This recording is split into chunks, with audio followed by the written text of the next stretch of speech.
were actually using them. In which conflicts? Well, I mean, this is the thing, because they were definitely used in Vietnam. Vietnam. I mean, Bart Osborne actually, he was an officer. He testified before Congress in 1971. He said that basically there was supposedly supposed to be interrogation techniques, but he never knew of a single person that was interrogated that survived. So most were either tortured to death or thrown from helicopters in front. Basically, you take somebody up, say we're going to interview this guy, take him up and just throw him straight out, and then you go down and say, right, we're going to interview you next, and you next, and you next, and everybody knows what's going to happen to them, and so they start spilling the beans or, you know, making stuff up.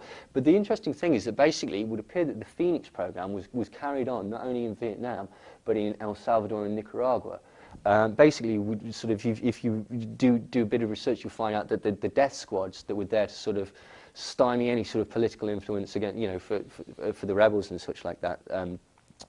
They were trained, financed, and basically set up and organised by the CIA. Noam Chomsky basically described Salvadorian-backed death squads, and he said that draftees were made to kill dogs and vultures by biting their throats and twisting their heads off. Right? Then they had to watch as soldiers tortured and killed suspected dissidents, tearing out their fingernails, cutting off their heads, and chopping up their bodies and playing with the dismembered arms for fun. So where was this, Neil? This is in El Salvador. El Salvador. Yeah, but basically the similar thing was happening in Nicaragua as well, and basically it came out in 1984 that the CIA, all these horrific atrocities, organised rapes, organised torture of children, mass executions, mass tortures, cannibalism, and all this sort of thing. It was basically in a CIA manual entitled Psychological Operations in Guerrilla Warfare.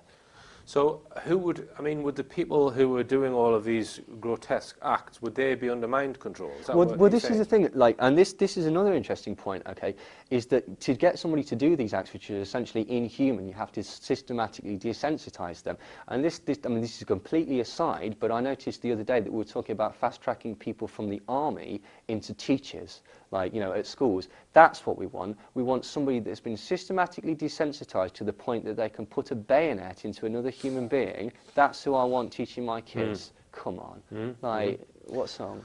Now, you mentioned Henry Lee Lucas. Yes. Now, was he part of Project Phoenix? Well, no, maybe. I mean, the sort was he believed to have been programmed? Yeah, he's a program killer. Basically, what he claimed was he was part of a cult called the Hand of Death that was basically moving people for these sex slave rings and drug couriering and stuff like that between Texas and Mexico. Right. And now... What year we're talking here? I forget. I think it was 60s, 70s, to be quite honest. But basically, he's sort of the most... He's killed the most people as far as serial killers. So he went on to be a serial killer? Oh, he was an actual serial killer. But basically, he killed claims over 300 people? Yeah, and he claims that he was part of government operations. Now, that sounds kind of crazy and stuff like that, until you discover that basically a bit of research that these ranches that he's talking about actually do exist. The other thing that's very interesting is Henry Lee... So just ranches where he claims he's been programmed? Well, basically, where he's been programmed, they're training people for death camps and stuff like that, and, you know, mind control and sex slaves and white slave trade and stuff like that. But basically, he's the only person in the history of the world that's been given a pardon, a stay of execution by George W. Bush. No one else in the world. Henry Lee Lucas, one of the most notorious serial killers in the world, had his execution overturned at the last minute by executive order of George W. Bush. He's never, ever, showed leniency for anybody else, but celebrity serial killers, apparently they get it. And Arthur Shawcross is the other one. Arthur Shawcross basically came back from Vietnam claiming to be involved in the Phoenix Project. He was then given ridiculously light sentences for murder and carried out murders that were sort of necrophilic, cannibalistic in tendency and stuff like that. Mysteriously was let out of prison 10 years early and then went on to commit another 11 atrocious murders. Well, and there have been other boys, shall we call them, kids you call them, in Columbia and Virginia Tech. These are incidents where someone's gone into a school and just murdered college students. Absolutely. I mean, this is basically... And again, you would contend that these people have been in government mind control programs. Yeah, I think there's certainly an amount of evidence that suggests that either these school shootings were not carried out solely by the perpetrators, and even if they were, that perhaps these have got sort of links to mind control programs and stuff like that. I mean, Would you say that their mind control program's gone wrong, or were they deliberately orchestrating? I mean, we've got one here, Columbine. Yeah. How many people were killed in that? 13. 13, 900 rounds. Yeah. So were there two shooters in well, this is the thing. 900 rounds is an awful lot for two shooters, to be quite honest. I mean, there's lots of things. Basically, the Rocky Mountain News at the time quoted Chief Stone, who's like the local sheriff. He says, I've never thought it was just those two because the amount of stuff that was brought in, but we just do not have enough evidence to charge people. There's a lot of things. Basically, student eyewitnesses reported seeing 3 gunmen.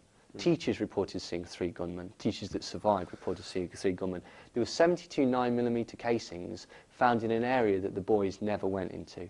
Okay, yeah. You've got to ask certain questions like, why were the FBI and various other sort of agencies, they've never returned a shot. They never entered the building. They stood down for 2 hours and were ordered not to return fire until the shooting had stopped. So, all right, so you think there's some conspiracy involved in that Columbine killings. Yeah. What would be the reason why the CIA or whoever would want a program to people to go into a school and do that? What's there's several things. What's the ulterior motive? Well, I mean, one of them was basically to disguise the fact that on that day we sent more bombs. I believe it was Sarajevo. I may have got that wrong. There was more missiles launched by the USA that day than ever before in the history of the world. Okay. The other thing is that basically it led to gun legislation. We're going to have to take our guns off you because, you know, we've got these dangerous kids going inside. Despite the fact that the evidence against the kids is quite shaky as well. There's no fingerprints. 2 fingerprints were found in the entire thing.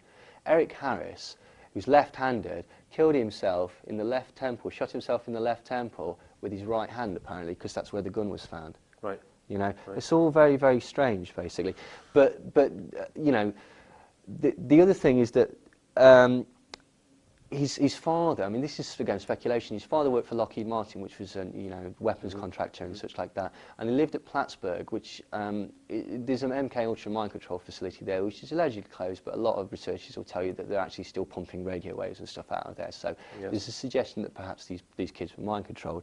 You know, people saw snipers on the roof and stuff like that. One of the things that this immediately set it off for me. There's no film of the kids leaving the bombs in the cafeteria. Apparently, the person who was changing the video went to change it just before they arrived, waited 15 minutes, and then changed the tape. And so we don't see them planting the bombs. We see the bombs there after the tape comes back on. Okay, right. And you know, we're not suggesting that these kids weren't involved or whatever, but if they were probably sort of programmed. The other one is the Virginia Tech thing, which is Sung Hui Jo. Basically, he killed 32 people with no expert training, apparently. He got off 170 rounds from 2 pistols in 9 minutes, which is a shot every 3 seconds. He had a 60% fatality rating, which is higher than special ops. Okay. Right. When the investigators went there, I think it was Charles Meslow. Basically, he's a professor of criminology. He examined the scene. He says, well, someone's been at this with an assault rifle because there's so much damage. Like, you know, it's very, very strange. Interestingly, with again, connections to the military, there was pictures of him in a military uniform, a US Marines thing. It was up on Wikipedia. It's been taken down. Any motive on that particular case? I mean, sometimes in these Manchurian-type cases, there's terror. There's one or two people who, you know, they want to. For example, there are theories that the Dunblane case was like that. I believe that so.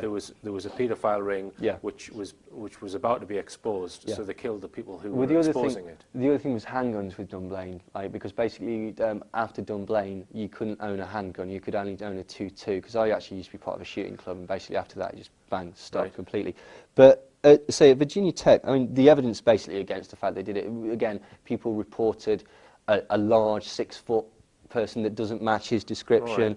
Right. Again, strange killing. Killed himself by shooting himself in the back of the head, destroying his entire face so he could not be identified, which is, again, very strange. He filed down the serial numbers of his guns and yet paid for it on a credit card and kept the receipt in his pocket. Right, yeah. What's that about? It's just subterfuge. Yeah, certain evidence doesn't seem to stack up, you would say. You could also look at the symbolic sort of nature of it as well. And basically, Columbine, Columbia,